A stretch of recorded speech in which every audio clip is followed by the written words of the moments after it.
Welcome back to another episode of Buffalo Happy Hour. Mike, what's up? Derek, we essentially took over a podcast studio. That's basically what we did. But we'll start with introductions, and we'll tell everybody where we are and why there's backwards letters behind me, which might come out in editing, but if not, then we'll learn what it stands for. And I think we got lucky because T starts it and ends it. So people can figure out the middle letter. Yeah. But all good. So you want to introduce yourself to all of our fans and listeners? Sure. I'm Angela Pozantides. I'm a real estate agent in Buffalo, New York. I'm on the Giambra team. We are a team with Keller Williams, which is an international brokerage.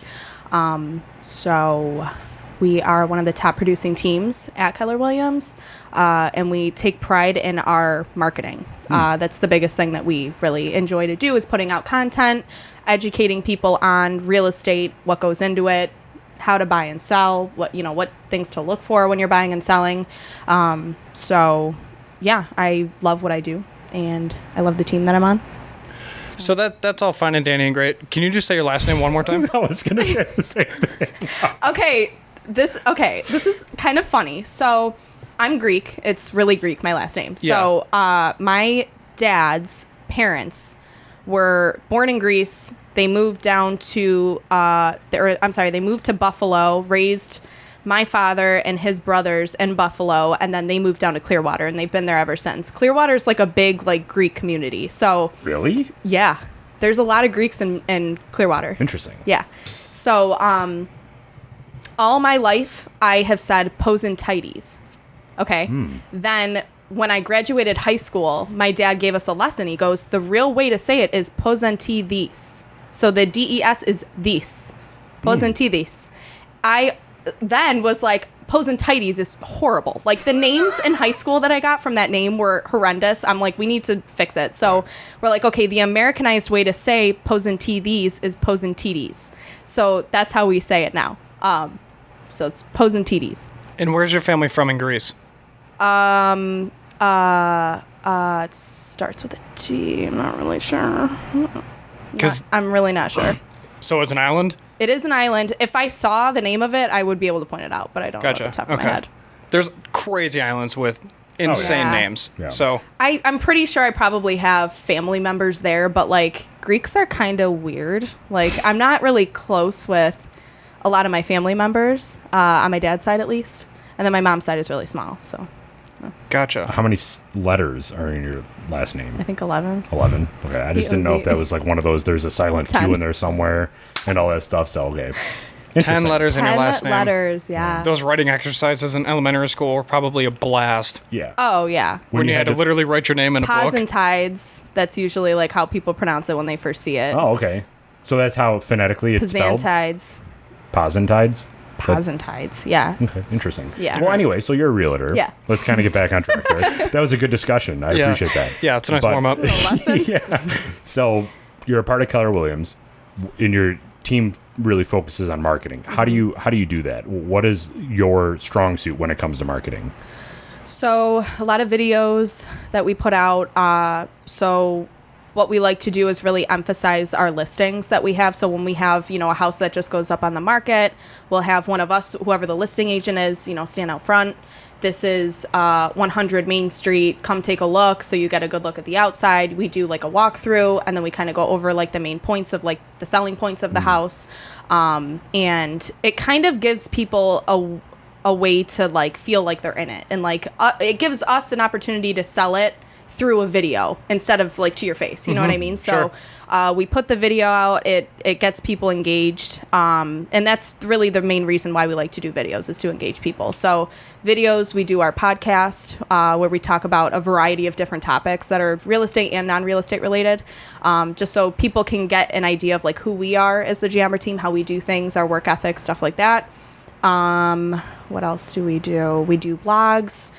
We put stuff on our website all the time, YouTube. So we try every avenue, really. And like I said, we read Epic Content Marketing, and it kind of goes over all of the different ways to put content out and how to keep people engaged, what to talk about, stuff like that. So is the video part what gets your clients engaged the most, do you feel?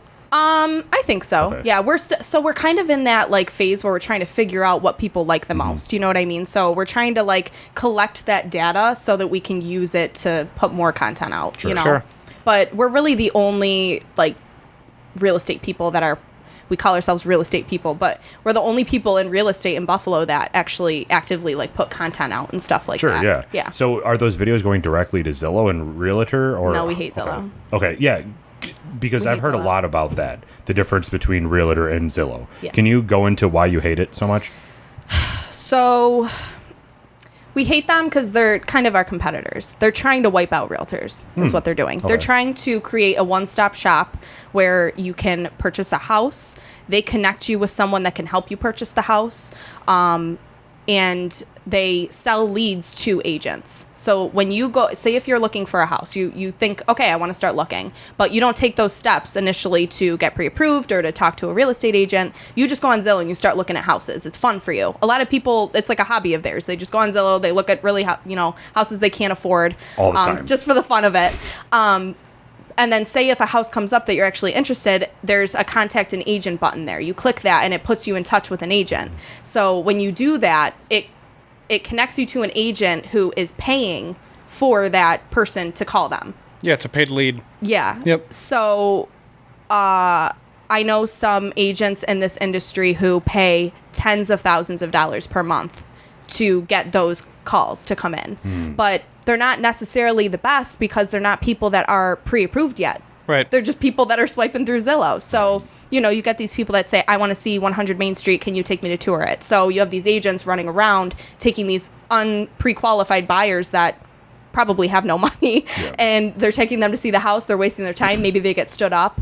So it's just not sustainable, Yeah, and they have that breakdown too of price, like what your mortgage payment, estimated mortgage payment would be. the Zestimate And too. 9 times out of 10, it's not accurate anyway. Right. Well, correct, because it doesn't include taxes.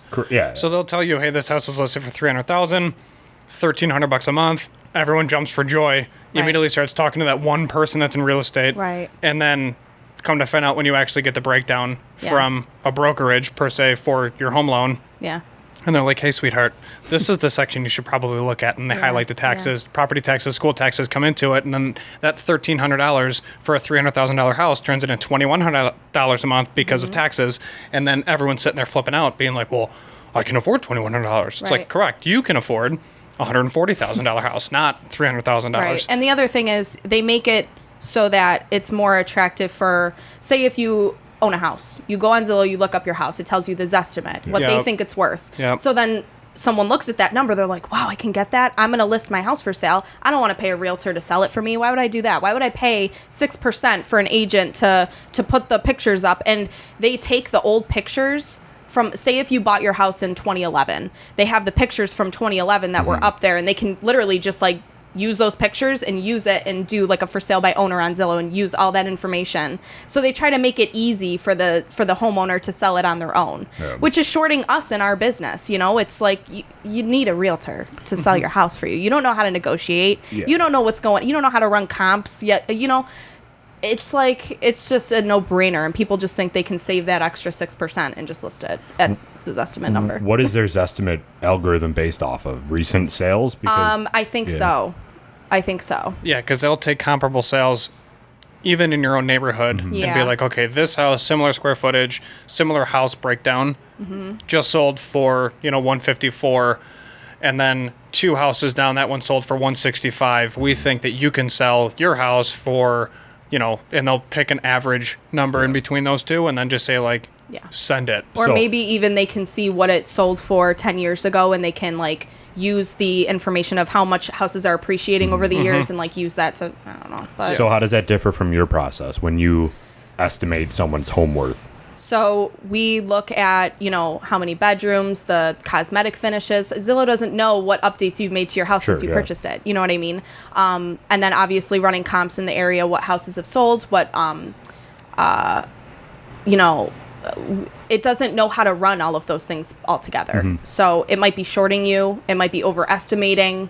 It really has no idea. So we look at, like I said, like mechanics, cosmetic, what's selling in your neighborhood, stuff like that. Sure. So price per square foot, So you got into this a couple years ago, and your background prior to wasn't necessarily flipping homes or anything regarding real estate. So you went through the process to become a real estate agent, and then now that you're in the market, there's a lot of people that are essentially our age, either buying their second or third home or trying to sell their first home, and it's a whirlwind because the state has so many obstacles and hula hoops that you have to jump through to do The legal process the is simplest things. brutal. Yeah. And yeah, the legal process is nuts. Luckily, DocuSign exists, Yeah. which is huge. I know. However, what have you seen with the housing market in regards to the bubble and the potential? The bubble. Yeah, the magical bubble. I wish I had an answer. I don't know. Correct. Nobody really knows. Correct. But I listen to other podcasts about, the housing market, what we're kind of anticipating to happen. I don't think that there is a bubble. I don't think that it's going to pop. I don't think values are going to decrease. I think they're going to steadily keep going up. I think your competition might steady out soon. So as opposed to you being one of 14 offers, you might be one of 3. You know what I mean? I think it might slow down a little bit, but I don't see houses depreciating at a rapid pace like they did in 2008. That was a one-time thing, unless there's something major political, which it could very well happen in New York State. You never know. That is causing people to flee New York State. Something like along those lines, unless something like that happens, I don't see values going down. So, we did a podcast on this topic actually recently, and people are like, I don't want to overpay for a house. We're seeing people pay 30 to 50 to 100,000 over asking, and they're overpaying, and they're never going to be worth that when they want to resell it. And I'm just like, well, we look at the numbers. They're steadily increasing over the years, so I just don't see it going down. I think now is the time to buy and sell. So a lot of people are saying, I want to sell my house and buy. So should I sell it now and, wait to buy until the market slows down? I'm like, no, you should buy now, because I think you're going to have a harder time in a year from now. Right. So that's kind of my take on it. Are you still running into, not to cut you off, are you still running into contingent offer issues where somebody's selling their house and then buying their house? Sure. Or buying their next house and they have nowhere to live? Sure. Is that still an issue? Yeah. I wouldn't say it's like an issue. There are ways around it. I think that's just a part of buying a house, right? Sort of, yeah. But it's never been like this before. Right.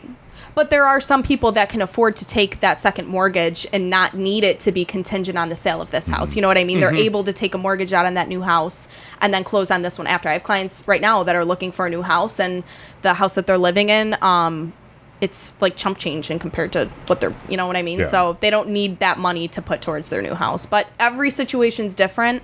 So yeah, we are seeing that. But buyers are so crazy desperate right now. They're just like, take as long as you need. As long as I get your house when you're ready to go, then we're good. So. Gotcha. Okay. Yeah. There's a lot of emphasis that's put on is this a buyer's market or a seller's market? But in reality, it doesn't really matter, right? Because most people are selling and buying at the same time. Right. Unless you're an investor or coming right out of your parents' house. It doesn't matter what side of the market it is, because if it's a seller's market, you will be selling to buy your next house. Exactly. I just never understood that. Yeah. It's a seller's market when there's more buyers than sellers. Right. That's pretty much the logic behind it. So we've been in a seller's market for a few years now. I mean, I've only been in it a couple years. We've always been in a seller's market, but it's been a seller's market for some time, So after 2008, things started to steadily go back up again. So, but when I started, my buyers were still competing, but nothing like this. Yeah. I was one of 80 before, one of 80 offers. They had over 100 showings in a weekend on a house in Cheektowaga. And it ended up selling, I think, 60,000 over asking. And I'm just like, what? So from a realtor standpoint, how does that affect you and your communication with your clients? Because there has to be some point where you're like, we can't go any higher, because personally, I don't think it's worth this much. Yeah. Do you have those discussions? Well, yeah, not even just if it's worth it, but the house has to appraise at the value that they're paying. Correct. So that's an issue right now is, a lot of sellers, they're saying, okay, you're saying right now that you're willing to pay 60 grand over asking price, but what if it only appraises at this number. Are you willing to cover that difference? Because that's what it comes down to. The seller does have the option of decreasing the sale price a little bit to help them make up that difference. But say if they said no, you still agreed to pay that number. You have to come up with that money. So a lot of sellers right now are saying you have to guarantee a shortage and appraisal before we even sign off on the contract. Sure. So your buyer has to be in a really good position. Like they have to have thousands of dollars in the bank to be able to like cover their closing costs and cover any shortage and appraisal or something like that. And that's why a lot of buyers are currently saying, is it worth it? Because you're basically overpaying for a house. And when you resell, if it does appraise for that, is it really going to resell for that? Right. And that's mainly what the buyers are discussing now. Yeah. It's just nuts because a house is on the market 15 hours and it's essentially already sold because you just got to wait for the first viewing to show up and then it's gone. Yep. Yeah. So that part of like the appraisal isn't as high as what the list offer is. I recently sold my duplex, and when I had that, I had offers come in from people coming in from New York City that were going to put down way over what I was asking for it. And my realtor at the time told me that this is a common tactic for them to pay offer way over because they know it won't appraise, and then it'll appraise lower than they can make out. Is that like a theme? Have you ever heard of that before? No. No? Oh, okay. Never mind. That's horrible. It's a horrible idea. Well, yeah, because then they know that it won't appraise for that much. So when the bank comes in and appraise it, like let's say I sold it or they offered me $200,000 and they know that the bank won't appraise it for $160. Then they'll go in, they'll have the appraisal, and they'll be like, well, now I won't take $160. So it's a way for them to renegotiate down. Yeah. That's messed up. Yeah. It's such a weird, those New York City buyers. right? Yeah, it's such a weird market. Yeah, it is. It's weird, but we're like constantly adapting to it. I'm learning a lot through it. It's like the reason I got into real estate was to invest. So when I took the admin position, should I like backtrack how I got into it? Okay, so I graduated college in December of 2018. Okay. And I remember I was just broke as hell and I like needed a job, and I'm just like, I just need a job. And like, I've always bartended and served and made decent money doing it, but I'm like, I need something that is like, you know, an office job or like a 9 to 5 or something like that, which I was never like for that, but I was like, whatever, I just need to find something. So, I was working a part-time job at Giacobbe's at the time because I lived off of Allen and Symphony Circle. So, I was serving there. I wasn't making any money, and I'm just like, oh, this is crazy. So I remember going to the bank the one day, and I was talking to the girl there, and I'm just like, I'm broke. I need a job. Like, I don't know what to do. What do I do? And she's like, oh, I know this guy, Nick Giambra. He's a real estate agent, and he needs an admin. And who was that? I think that was your admin. Yeah, one of your coworkers thought that she was going to be in the shot, so she walked back that way, even though she wasn't going to be in the shot. Maybe? Yeah, but it's fine. Okay, so she was like, yeah, this guy, Nick Giambra, he comes in all the time and he's looking for an admin. And I'm like, well, what is it? And she's like, real estate. And I'm like, I wonder what it is. And she's like, give him a call. I didn't call right away. And I remember I went in a couple days later and she's like, why haven't you called him? Like, I told you to call him. And I'm like, oh my God, I'm sorry, I will. So I call him and he's like, yeah, come in for an interview. So I came into this office, he interviewed me, and we got along really well, and it went great. And I'm just like, okay, I'm really confident. So then I came in for a second interview because he was trying to, there's like a structure with Keller Williams of how they interview, and they ask like this crazy series of questions. They have you take like personality tests and like all this stuff to see if you're right for the job. And like, he was trying to do it the Keller Williams way, and he was getting frustrated. He's like, oh, fuck it. He's like, I'm just going to hire you. I'm like, okay. So I remember I told my uncle that I got a job with Nick Giambra. He's like, oh, that's my realtor. I just bought a house with him last year. He's great. And like, you know, he would be a great mentor for you. And I'm like, okay. So he hires me. We worked in that little tiny office right across the way, and we had this just like normal sized desk, and it was just me and him, and I would sit on the other side, he would sit on the other side, and it was just me sitting at this like random desk in this small office, and I would just do everything for him. So he was transacting 150 transactions a year by himself. Like, he had no help. Damn. Which is insane. Like, I'm lucky to do 50 right now. Wow. So that's, my goal was 50 this year. So he was just killing the game, like absolutely killing it. He's the top agent in our office. He's just like a shark. And so I'm just seeing him do this every day. I'm seeing him like make his own schedule and like, you know, he's on his phone and he's just like constantly going, like he's just a hustler. And I'm like, I love that. Like, meanwhile, I'm sitting at the desk 9 to 5 and I'm just like, this is fucking, I hate this so much. Like sitting at my computer, and he would come and go, do his thing. And then I met, you know, other people in the office, and his friend Ryan was an agent here too. And his mom is an agent here. And eventually he was like, all right, we got to start this team up. Like, we're going to get this thing going. So then he brought in his brother Joel, and Joel would sit at that desk with me. At one point, there were like 5 of us sitting at this desk every day. And I'm just like, I need to get out of this stuffy office. And then I was like, you know what? I want to get licensed after 6 months of doing that. So I got licensed, and I got licensed within like a month. And then things were a little slow at the beginning. And then I started to get more deals. And then COVID happened. COVID was like the best thing to happen to us, though, in real estate. Yeah. It was insane. Why is that?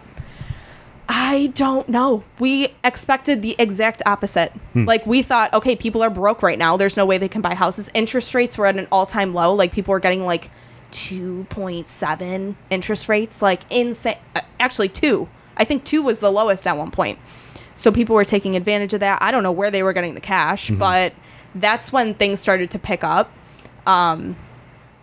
Because I think because there was so little inventory, but there were probably a normal amount of buyers, but since there were just so little houses for them to choose from, I think that's why it was so crazy. Sure. You know what I mean? So people were just like jumping on whatever came on the market.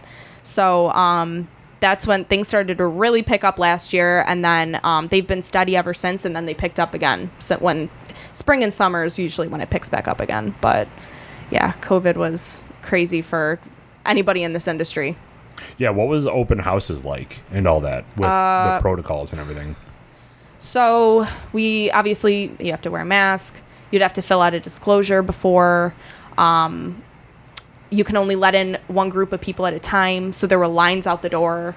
Unless it was like a house that showed really well, we wouldn't have them because it just wasn't worth the hassle, right, you know? Sure. So we would do like video walkthroughs. That was big. So we would have, we have really good photographers, 360 views. Shout out. They're amazing. 2 young guys that started the business on their own, and they're our go-tos. They're amazing. But they would do like the 3D walkthrough, and you literally feel like you're walking through the house. It shows you like every square inch of every room. So we would do that for every single listing so that people looking online, they can feel like they're walking through it. They don't, you know, that was really it. But it was still kind of stressful. Yeah, I can't even imagine how stressful it was, because everybody, back when this all started, nobody knew what was going on. And you guys were kind of just like, well, we got to keep doing our business, and in order for that to happen, we need people to go inside your house. So hopefully you're okay with it. So funny story, my best friends, so they had a house on Crestwood that they wanted to sell, and then they wanted to upgrade, buy a nicer house in Williamsville.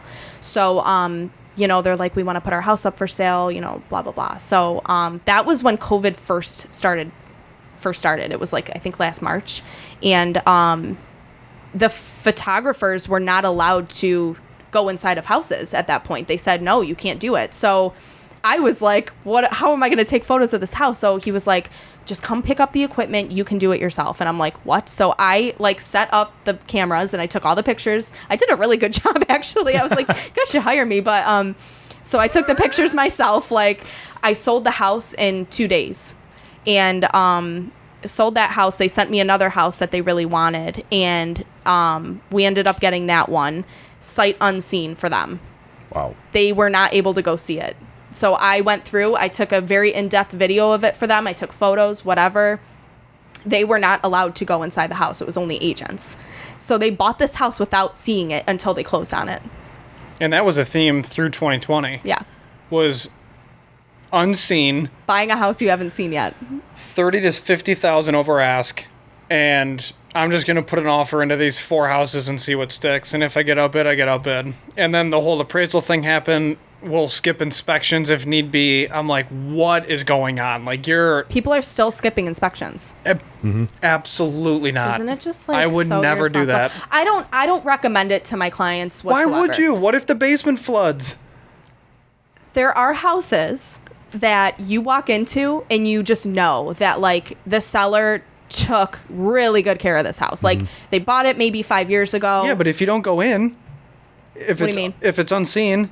Oh, well, yeah. That's you know what insane. I mean? And that's what I'm saying. Like, people were doing that. They were buying without the inspection, unseen, no walkthroughs. There are, like, warranties that you can get on the house before you close on it. So that, like, I those bought things a lemon. are covered. Yeah. Yeah. I know. It's horrible, but... So you can tell when a seller takes care of the house? Yeah. It's just like immaculate when you walk in, and everything's updated. The hot water tank, the furnace, the roof is 2 years old. It's a tear off. They had the basement done. They have a warranty on it. Like, they have all the receipts on the counter when you first walk in. Like, that's a house that you're like, I feel comfortable waiving it because I can always get an inspection after I close. I mean, I know I'm not protected then, but like, still I'll know what's going on with the house a little bit. But I don't recommend it to my clients unless it's a house like that, Sure. So what is the most stressful part of your job outside of, like, obviously your specific real estate part of it, but like lawyers or banks, which are more of the headache for you? It's probably a loaded question, Banks. But yeah. Why is that? Because They don't work. I was off today golfing, so. is that where you get the sun? I did, yes. Yeah. But no, honestly, like, their hours are horrendous, where if you have a close relationship with a lawyer, you can easily just shoot him a text and be like, hey, can you kind of help me out on this? Whereas the bank, it's 401. It's a tough question because it depends on who it is. Like, I know banks that are on top of it. I have go-to people and, go-to loan officers and go-to attorneys because I know that they're able to communicate quick and they get shit done and, like, I can trust them. Mm-hmm. It goes both ways, so it's hard to say. Yeah. Banks, it's tough because things can come up with the buyer where, like, financially something comes up and it's not their fault, but, like, things like that. So I think I hold my breath until we get, like, the mortgage commitment, and then I feel like, okay, things are good. But, like, it's hard to say. Yeah, and kind of going back to the whole realtor versus Zillow thing, you can click that contact agent, but then you're also kind of set out there to dry when it comes to lawyers and financial institutions, because a lot of that probably comes from you, right? Like recommendations from your clients.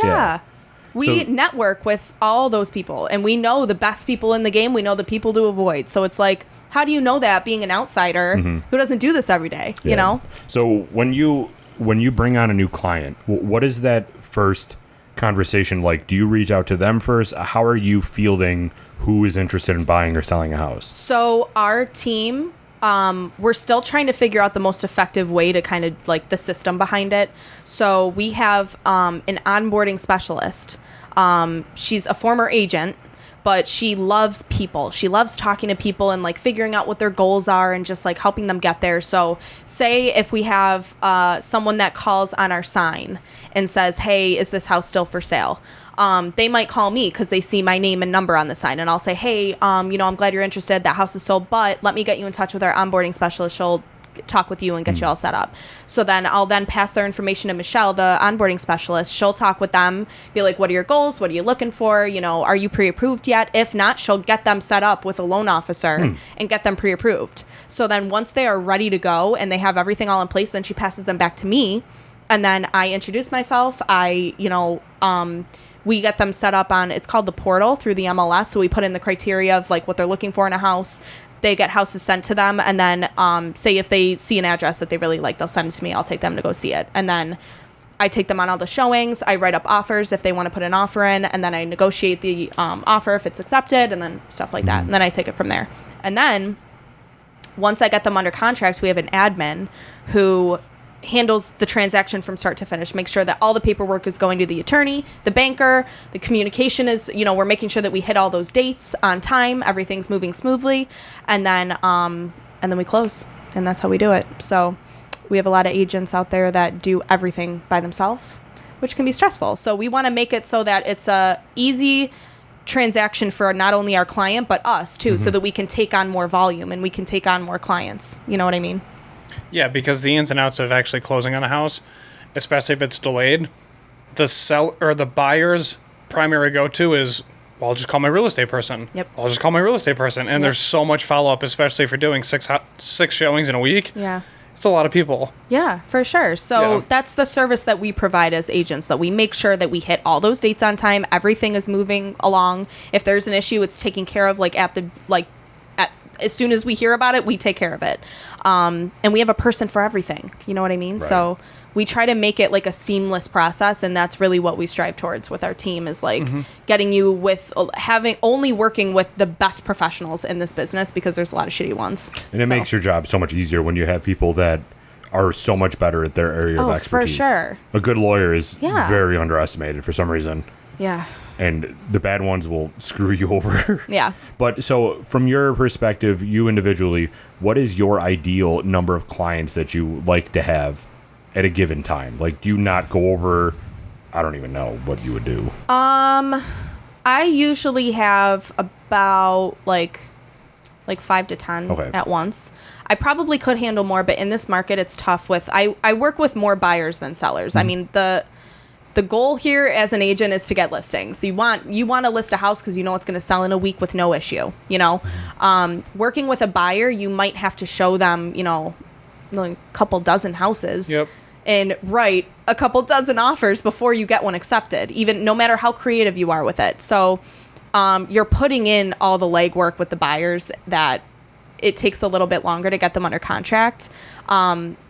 So it's a little tough. Working with one buyer is a lot of work. You know, I have clients now, they're looking in Lockport, which is like, I live in North Buffalo. So it's like 45 minutes one way to get to this house to show them they might not like it. And usually they don't. And then I'm just like, can you just like drive past it before we go to make sure you like kind of like it? But it's a lot of gas. It's a lot of time.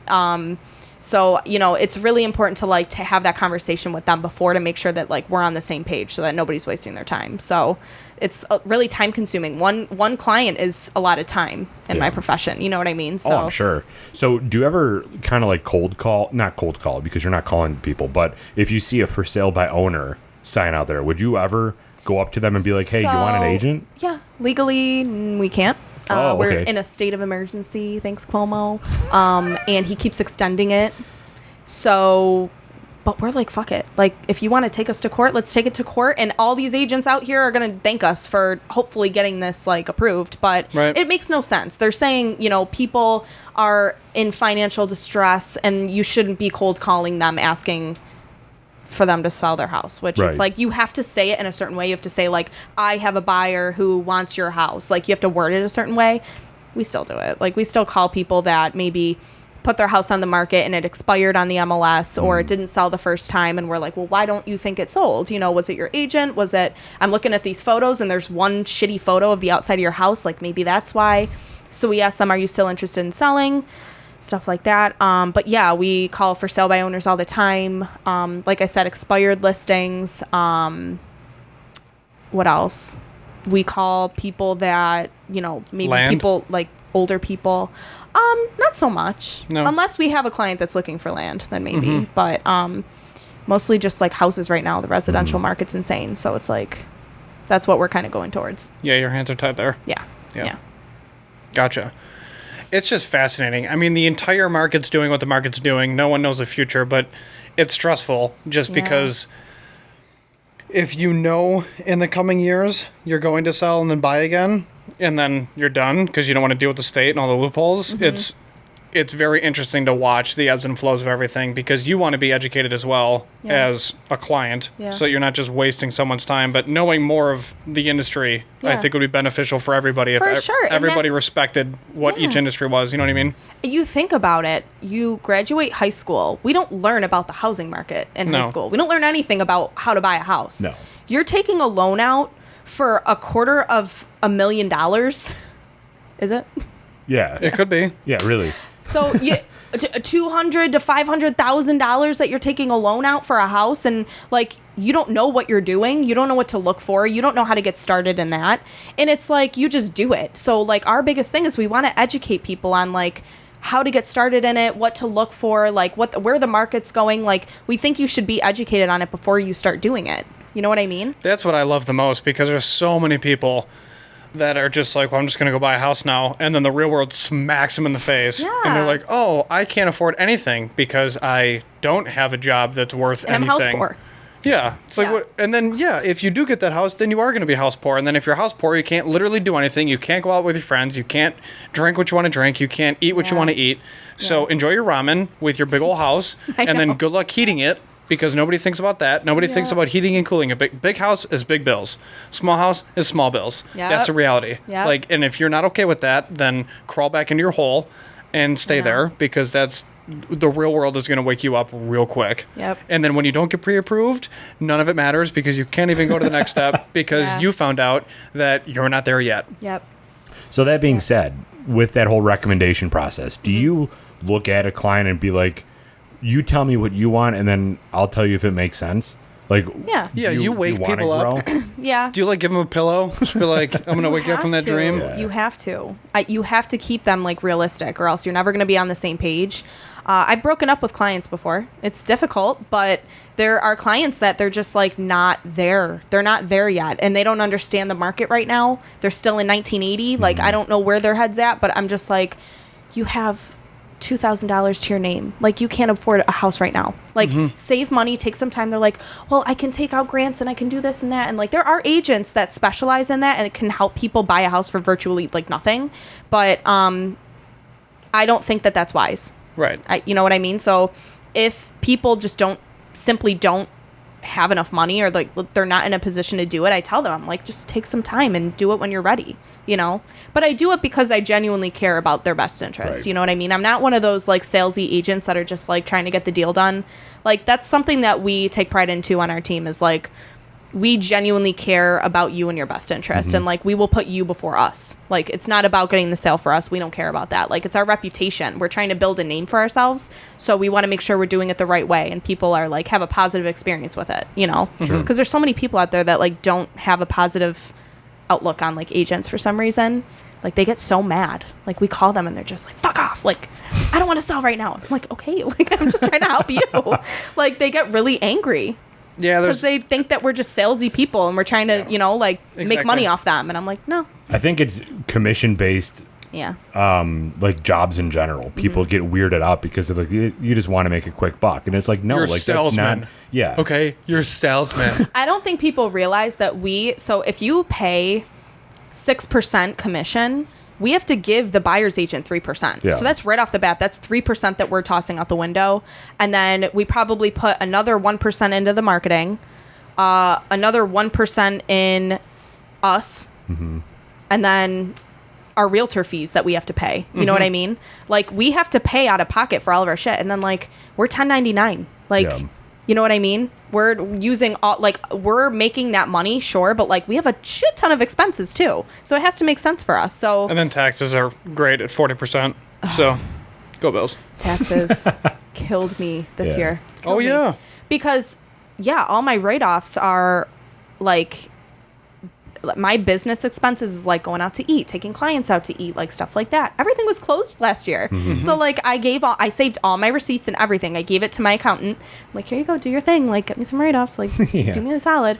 And he comes back. He's like, you're fucked. I'm like, what? He's like, yeah, you owe like $9,000. I'm like, excuse me? I saved $5,000. So how do we do this here? And he's like, Press that enter button again. Let's holy rerun these shit. numbers. He's like, yeah, you simply just don't have enough write-offs. And I'm like, find some. That's why I hired you. He's like, do you want to get audited? I'm like, I'm not going to get audited. Oh my God. It was brutal. So now I have to prepare for next year because I'm probably going to double what I made last year. So I have to like, yeah. You won't, though. Yeah. You'll make double, but you don't, Right. because it's just taxation theft. It makes me literally nauseous. Oh, it's But yeah, it's brutal. I'm with you. Yeah. So, what area of Western New York do you feel is growing the most right now? And Whoa. not to say it, but to caveat onto that, do you handle a region, quote unquote? Like, do you Not only really. go certain? No. So I Well, can call you Erie and and just be like, Niagara we're County. going to Rochester. Yeah. No, yeah, I really would. I have a client my God, that I'm she gonna just throw bought. up. Listen, I have a client. So when I first got licensed, she was looking in Clarence. She bought this massive house in Clarence. It was like $570,000, and it like helped me out. Like I wasn't really doing well. It was like 3 or 4 months into my career. Yeah. I was broke as shit. So I made the commission from that, and I'm just like, oh, she saved me. But like, I did a really good job on that transaction. Like, I was like on the ball, and she was really happy with my services, and she's like, okay, we're going to use you from now on. We're going to recommend you to everybody. So they have a cabin out in Friendship, New York. Have you ever been?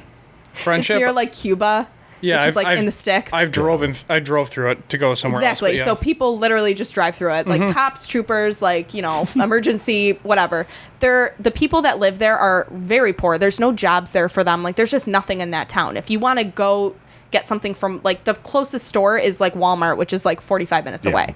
So she has a cabin out there, and she saw this building for sale in town for, I think, like $50,000, and she's like, I really want this. And it's like a hardware store, but the previous owner tried to make it like a barbecue hardware store mix, and she's like, this is a really cool spot, like, I want to check it out. So that's, I think, like an hour. Yeah, it's 30. Yeah, I was gonna say it's an hour and a half. Yep. So I went with her. We took a look at it. She had her like contractor friend go with us and take a look at it, and sick property. Like, it was like, I think it's been there since like the early 1900s. So they had like all the original shit in there, and like it was a hardware store, but it had a kitchen in the back, and then it had an apartment upstairs, and like this open space that you can make into like a venue. Like, if you wanted to have parties up there, you could. And then there was like a building that was right next to it that burnt down, but it was like an alleyway. So she was like thinking of all these ideas. She's like, I just want this to be like a one-stop shop. Like, I have so many ideas for this, and I want to bring the town back together. I want to get jobs like for these people that are so poor and they have no way of making money. Wow. So I think she ended up getting it for like 45 grand. And I really only went there when we first looked at it. So I don't know. She drove me, so that was nice. But like, she closed on it, and now she's having like a grand opening and stuff, and I'm really excited. So it's like, I didn't make a lot of money off that, but it's just like, I see what she's doing with it, and it makes me excited, and I'm just like, I love being part of this. You know what I mean? So, and she's more apt to recommend you to her friends and everyone else. Yeah, for sure. So I probably wouldn't do that just for anybody, but for her, I know that she will give me repeat business. Like, I know that she's gonna just, and she did. She like posted all over Facebook. She's like, call Angela if you ever need anything. So like, she's just one of those people that you keep close. But yeah, I mean, or I can call other Keller Williams agents that are working, say, out of Rochester. If I don't want to take it myself, I can get a referral from that. So I can get a percentage of that sale if I give it to another agent to work. Gotcha. You know what I mean? Yeah. So I still kind of make out from it, but Erie and Niagara mostly. Yeah, so that area, what do you feel is growing the most? Probably like the suburbs. Yeah. Buffalo too, though. North Buffalo's booming. Yes. Elmwood is annoying. Because the houses all have issues because they're super old. But there's that, but there's old money. So like family generational wealth that gets passed down, and then those houses sell for $500,000 plus. It's insane. And really then everybody now that's like our age wants to go into the woods. So everybody wants land, everybody wants a pole barn, everybody wants a pond. Yep. Like 10 years ago, nobody wanted that. Everybody wants to stay in the city, live the city life, and then now that they've had the city life, they're like, I want nothing to do with the city anymore. So do you really feel like that's more common? Because I feel our generation, 1,000%. Really? That we want to go out in the sticks? 1,000%. I didn't think so. Yep. I don't really have any clients that are looking out there. Yeah, I think that more our generation is, I want to get a place on Allen, and I would actually rent longer because I want to be in the city. They want a house hack. Like, they want to live in it and then like also rent it out. You know what I mean?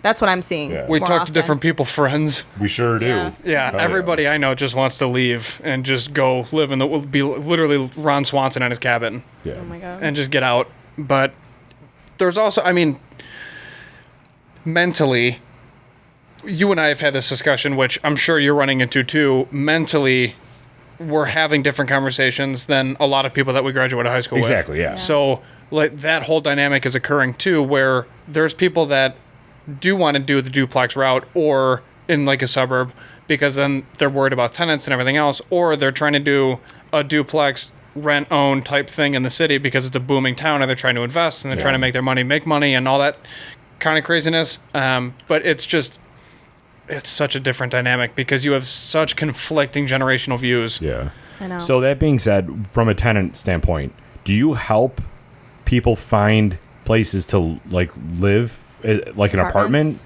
I don't really get much out of it. Okay. I mean, it's really easy. If you're looking for an apartment, just go on Zillow. Sure. Because they're going to be on Zillow. Right. Because when you're listing your apartment for rent, you don't hire an agent to do that for you. You could, Yeah. if it's like a high-end one, but then you have to pay them commission. You have to pay them 1 month's rent, and then that agent might have to like split that 1 month with a buyer's agent if a buyer brings a renter to that. So you're making like 25 cents? I'm making like no money, and it's a lot of work. It's a lot to screen these people and like make sure that they're getting the apps in and like making sure the lease is up to par. It's a lot of work. So it's like not really worth it. But like if somebody comes to me and is like, can you help me find an apartment? I'll tell them like, what are you looking for? I'll help you, like, because a lot of people my age especially, they want something that has like all the utilities included and like in the city. So I tell them, and a dog. Allow a dog. Oh, that's the worst. Yep. That is the worst. But there are a lot of like companies that have buildings that like commercial buildings, like multiple units. So I'm like, go on the Ellicott Development website and look and see what availability they have because they have multiple buildings. Right. So I'll tell them to do that. Like I'll tell them where to look depending on what they're looking for. But yeah, no, I don't really help with that too much. A lot of it too is private. Like if you had a duplex, then you'd be like, hey, one of my sides are open. Yeah. Like in my sphere of influence, does anybody want to rent? Yeah, I was like, if you had a client that was buying a duplex and they're like, can you help me find somebody that wants then to yeah, rent? I will. Yeah, okay. Yeah. Gotcha. That's really the only reason that I would. Sure. Is for a client. You know what I mean? But other than that, yeah. No, I So don't really get people that involved want in to buy a house right now, what is their best way of going about reaching out to you, reaching out to this whole company? How does somebody make that first step? Talk to a bank if you're taking a mortgage, unless you have Oodles hundreds of cash, thousands in the bank, which I doubt they do. But if you do, great for you because that'll be better when you're competing. But talk to a loan officer, see where you stand financially, see if you have enough money in the bank to even close on it. See what you need to do to get yourself set forward because you will be competing. You're not going to get a house under asking price. You just won't, unless there's something going on with it. But like you're going to pay over asking. You want to make sure you're in a position where you can compete with other buyers.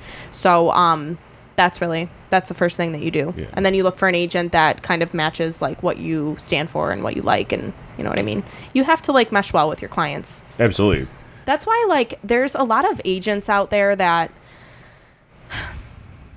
they're just like different personalities than me, which is fine. And they do well, but like, I see it as like, that's not a threat to me because there's going to be a lot of people that would never work with somebody like that. You know what I mean? That like our personalities just go and like, they know my work ethic and like, they want to work with me. So it doesn't threaten me, other agents. You know what I mean? Like our competitors, it just doesn't. Well, that's good. Yeah. So I guess I have that going for me. right. So you essentially, the conversation also needs to be had with new prospective clients. Get into like a $200,000 house and then make it the $300,000 house that you're trying to buy now, because the $300,000 house you're trying to buy now, you're going to end up paying $350,000, $360,000, and you that might actually kick you out of the offer and the market in general, just because of the money aspect. Yeah. So say if your budget is like 200, like you want to look at houses at 150. Right. I don't think people realize that either. Yeah. You know, it's wild. Like if your budget is up to 200, you need to look way below that because you need to be able to like go higher than, you know what I mean? Yeah. That's crazy. So are there houses that you have access to that Zillow and Realtor don't? And I keep bringing up these two apps, obviously, because they're the most popular in our generation to like there's get Trulia people too. into. Sure. But yeah, so there's these apps that people can just look on to see what house that they want. So but the MLS is like where all the listings are, but those get filtered out to those sites. Okay. So when you see a house for sale on Zillow, it's because it was on the MLS and it filtered to that. Okay. You know what I mean? Yeah. Which is wild because I found my current house on Zillow and then had to search for it on MLS because I couldn't find it on MLS. Really? Yeah. Which blew my mind. So the only reason there would be a house on Zillow that isn't on the MLS is if it's for sale by owner. That would be the only way.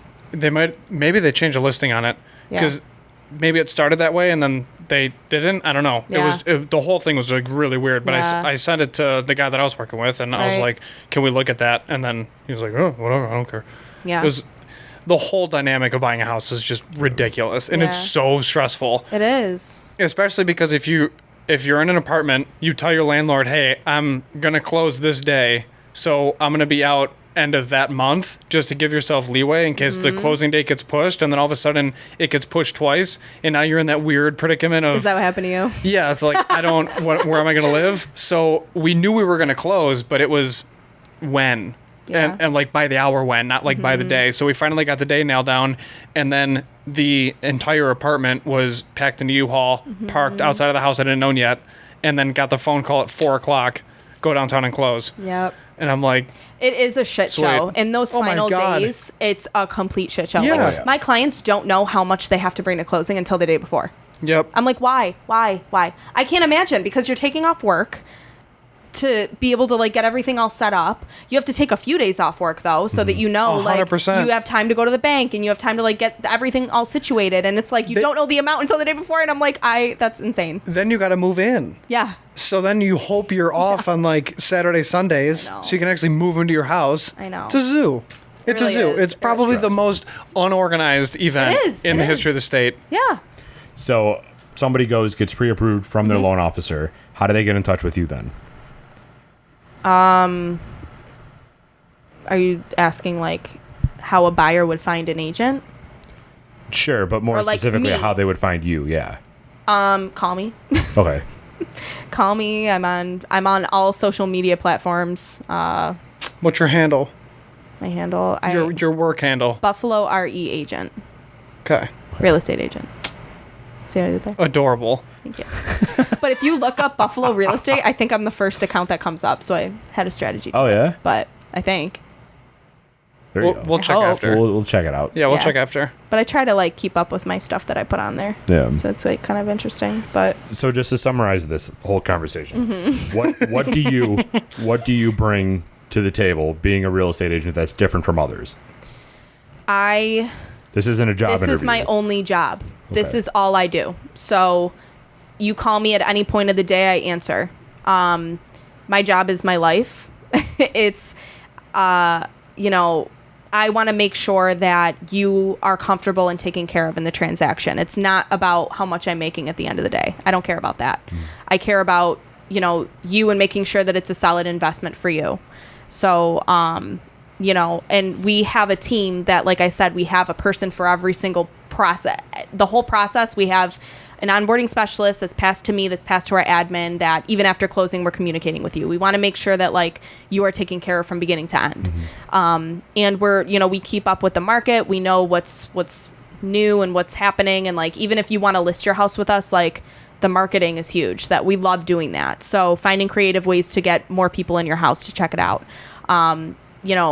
Emphasizing on the things that people look for most. We know we work with buyers too, so we know what buyers look for when they go through your house. And being able to negotiate that transaction is huge. Negotiation skills are huge. So our team, we're constantly just like looking to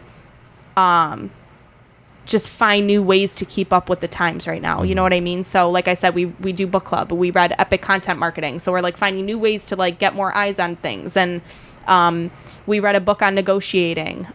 So, we know how to get you the best deal, whether you're on the buy or sell side.